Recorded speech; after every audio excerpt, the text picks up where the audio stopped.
qodobka labaadi waxa weeyaan ama ruuxa labaadeen isweydiinta lahayn inuu halaagsamayahay nabigu wuxuu yidhi salawaatu rabbi wasalaamu calayhi waa ruux ka shakisan ilaahay amarkiisa. ilaahay jiritaankiisuu ka shakisan yahay, waa zindiiq mulxid ah. وما إلهي جريتان كيسا لغا شاكين كرا الله تبارك وتعالى وحويل أفي الله الشك ورما إلهي با شكي كجري كرا مصورة قلبا إلهي جريتان كيناسكا شكل فاطر السماوات والأرض دول كان كدل تاغنتها إساقا أبوري سمدن كهرين إساقا كوريسان إساقا أبوري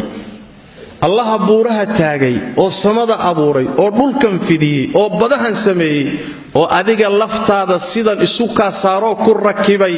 miyaad ka shakin kartaa badalkaad isaga ka shakinayso naftaada ka shaki waa ruux ka shakisan dhulkan jiritaankiisa samadan jiritaankeeda qorraxda jiritaankeeda isaga jiritaankiisa ka shakisan markaad ka shakido Allah bimaacnaada iska shakiyo waa maxaa yeelay sida quraanka kariimku inoo sheegay suurtagal ma aha shaygu inuu iska yimaado asagoon wax keenay jirin wuu iska yimid wuu iska dhacday waan iska abuurmay ma dhici karto waxaan kaloon suurtagal ahayn inaad adigu lafahaaga abuurtood iskeentayna ma dhici karto sababtu waxa weeye shay aan jirin isma jirsiin karo isagu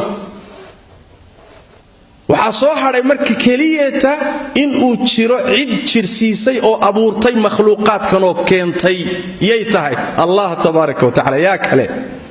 am khuliqu min ghayri shay'in am humul khaliqun am khalaqu as-samawati wal arda bal la yuqinun jiritaanka rabbi tabaaraka wa ta'ala marka shaki ma gali karo ruuxa ka shakaysani waa ahmaq aan aqli lahayn oo garaadku iyo garashadu ka maqanta mar labaad dadka qaarkood waxay ka shakinayaan ilaahay maamulkiisa iyo kownkan inuu leeyahay oo waxa shaydaan qalbigooda gelinaya ilaahay kownkan waa lala maamulaa ayaduna wax jira meehe aqligaaga markaad ku noqoto kownkan sida u nadaamsan ee isku dubadhacsan ee sidiisii u socda ee aan isbedelin laba gacmood ma wada maamulayaan hal baa maamulaya hadday laba wada maamuli lahaayeen way isku qabsan lahaayeen kadibna way isku layn lahaayeen kadibna kownkan oo lala kala tagay oo la kala jiitay baynu arki lahayn dhulkii oo dhinac u dhaqaaqay oo samadii mid la tagay oo sida bini aadamka iyo makhluuqaba aynu aragno markuu awood leeyahay laba isku awooda markay meel ka taliyaan laabudda waxa weeye inay islaayaan islama jiri karaan oo meesha ma wada wadi karaan sidaas daraadeed Allah tabaaraka wa ta'ala kalinimadiisuna waa waxaan shaki ku jirin waxa kaloon shaki ku jirin mar haddaad intaa qirto kownkan markuu ilaahay abuuray bilaash uma daynine nidaamkii lagu maamuli lahaana waa soo dejiyo rasuulna waa soo diray kutubna waa soo dejiyay maxaa yeelay hadduusan soo dejinin wixii wuxuu iska noqon lahaa bilaash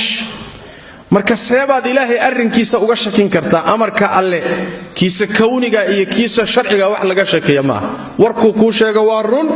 wax soo socda hadduu inoo sheegay shaki kuma jiro wax tagay hadduu inooga waramayna shaki kuma jiro hadduu ahkaam inoo jideeyna cadaalad bay ku salaysan tahay sidaas daraadeed ruuxa ilaahay amarkiisa ka shakisani asaguna waa halaagsamay laana ama waa munaafiq ama waa gaal Allah muuminiinta wuxuu ku tilmaamay inayna shakiyin ثم لم يرتابوا قلبي قوض الشكي مقلو روح سينا والروح الأكسر لأنه وحل الرباه إيمان كينا إنا نكون لسنو يقين هبال عن شك كتير صح بني آدم كقلبي جيسا مرمرك قاركود وحا كسور نعدعيا وحلا يدهدو وصاوس أما خواطر أما حديث النفس وحيالا قلبي قاقا كسور دولدولا يا تشرع oo aadan qaadanin oo dan cabin oo rumaynin oo aadan go'aansanin oo qalbigaagu uusan ku qancin laakiin kugu soo dulduulay taasi waxa weeyaan qabasho ma leh haddaadan ku hadlin ama aadan samaynin lagu qaban maayo حديث النبي سيداسو كعديه صلوات ربي والسلام عليه وساوس شيطان ويتا شك معه لكن شكيgu waxa weeye mabaadidii asaasiga ahayd jiritaankoodii iyo saxnimadoodii iyo khaladnimadooda inuu shaki ka galo wa hada huwa al-kufru bi'ayni wa gaalnimo taas